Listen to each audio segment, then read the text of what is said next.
অবলম্বন করা যায় অফিসিয়ালি আমাদের ল রিপোর্টার্স ফোরাম সবই করেছে আমাদের প্রধান বিচারপতির সাথে এই বিষয়টা নিয়ে সুরাহার জন্য, কিন্তু কোনো কিছুতেই কিছু হচ্ছে না। ব্যাপারটা অনেকটা আমরা যদি গত 1.5 দশকের ফ্যাসিস্ট আমলের কথা বলি, যে কত ধরনের আন্দোলন সংগ্রাম হয়েছে, দেশি বিদেশি লোকরা কত কথা বলেছে, কোনো কিছুই কানে তোলেনি সেই বিকল্পহীনা।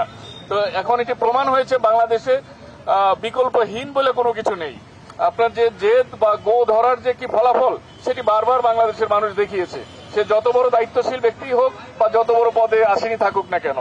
তো কাজেই জনগণের জানার অধিকার রয়েছে, এটি সারাক্ষণ বলছে বাংলাদেশ সরকার, এবং সরকারের প্রধানমন্ত্রী থেকে শুরু করে গুরুত্বপূর্ণ ব্যক্তিরা যখন সাধারণ মানুষের কাতারে মিশে কথা বলছে এবং দেশকে এগিয়ে নিয়ে যাওয়ার কথা ভাবছে, সেই সময়ে একজন প্রধান বিচারপতি যখন আদালতকে বিচ্ছিন্ন করে রাখে জনগণের কাছ থেকে, স্বাভাবিকভাবে তখন সন্দেহের উদ্বেগ হয় কি তার আসলে মতিগতি। মানুষকে জানতে দিতে হবে। আপনার যদি এজলাসে জায়গা কম থাকে আপনাকে জায়গা বাড়াতে হবে, বা তথ্য প্রযুক্তি সহায়তায় আপনি এটি সাংবাদিকদের কাছে পৌঁছে দিতে পারেন। অনেক রকম অপশন আছে। জেদ ধরে গো ধরে থাকা কোনো সমাধান নয়।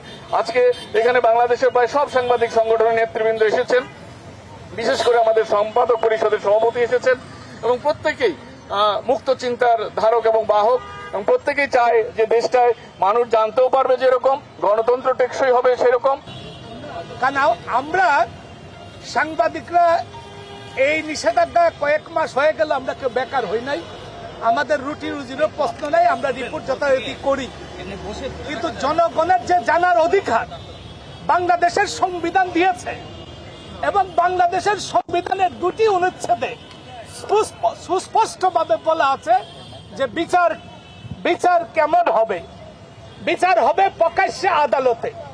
একমাত্র ক্যামেরা ট্রায়াল হলে সেটি ঘোষণা দিয়েই বিচার গোপনে করা যায়। সেটিরও শর্ত আছে কি কি কারণে ক্যামেরা ট্রায়াল করা যাবে, কিন্তু আমাদের সংবিধান বলছে বিচার হতে হবে প্রকাশ্য আদালতে এবং জনগণকে জানতে দিতে হবে। জনগণের যে জানার অধিকার, আজকে থেকে 100 বছর আগে একজন বিচারপতি সেই ঐতিহাসিক রায় দিয়ে গেছেন যে বিচার শুধু করলেই সামনে প্রদর্শিত হইতে হবে। ক্ষমতা দিয়েছে সংবিধানের রক্ষক, ব্যাখ্যার ক্ষমতা সুপ্রিম কোর্টকে দিয়েছে। তো আমরা আসলে বিচার দেওয়ার জায়গায় হারিয়ে ফেলছি। এখন আমাদের সংবিধান বলছে জনগণের জানার অধিকারকে সংকুচিত করতে পারবে না, বন্ধ করতে পারবে না, দরজা বন্ধ করে কোনো বিচার করা যাবে না। আপনারা ব্যক্তি বা বাস্তব অর্থে আপনারা দেখবেন শুধু সাংবাদিক না, সুপ্রিম কোর্টের আপিল বিভাগে কোনো বিচার প্রার্থীও প্রবেশ করতে পারে না।